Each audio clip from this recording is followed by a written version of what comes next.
On va poursuivre avec la santé des sportifs et avec un exemple unique en France. Ça se passe au club de rugby à 13 du Toulouse Olympique. L'équipe a passé une convention avec l'hôpital Purpan. Elle a réussi à obtenir la présence de 2 médecins urgentistes du SAMU. Ils soignent les blessures, ils supervisent la préparation des joueurs. Ça a sans doute joué l'an dernier lors de la double victoire du TO13 en coupe et en championnat. Marc Ratura, Yann-Olivier Damouloir. Probablement, en fait, ce qui s'est passé, c'est qu'il a fait un malaise vagal sur la douleur. D'accord, ça c'est assez classique, c'est pas grave en soi. Le docteur Cédric Bellard est médecin urgentiste au SAMU de Haute-Garonne. Il y partage son temps entre la salle de régulation où convergent les appels d'urgence médicale et les interventions sur le terrain. Sur le terrain de rugby aussi, car Cédric soigne également les trésistes du Toulouse Olympique.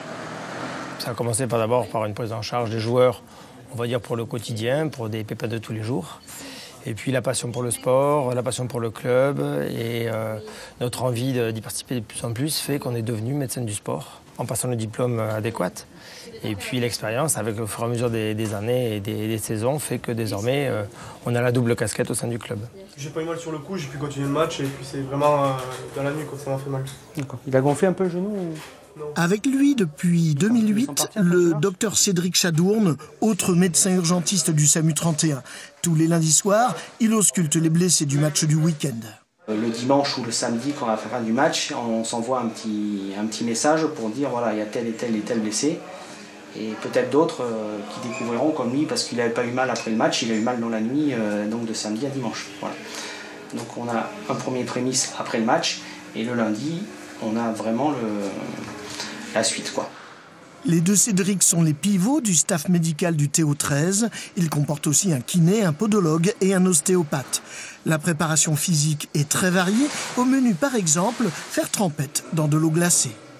Pour éviter d'avoir les jambes lourdes, après les matchs, ça fait du bien. On s'en reposer. Entraîneur adjoint et préparateur physique, Adam Inès supervise des séances d'étirement et de récupération sur le terrain. Un chiffre montre bien le rôle essentiel de ce suivi médical dans la réussite de l'équipe première. Si le gars il est fatigué ou blessé, avec le docteur, avec le soin, on peut vraiment accélérer la récupération. Ça peut être la différence entre un joueur qui joue le dimanche ou pas. Pour le final, c'est 32 joueurs. On avait 100% de joueurs aptes pour le final. Et donc, certes, il y a un peu de chance, mais l'équipe médicale, ils sont beaucoup pour ça aussi. Une victoire en coupe et un titre de champion de France 2014, la plus belle récompense pour le travail des deux Cédric.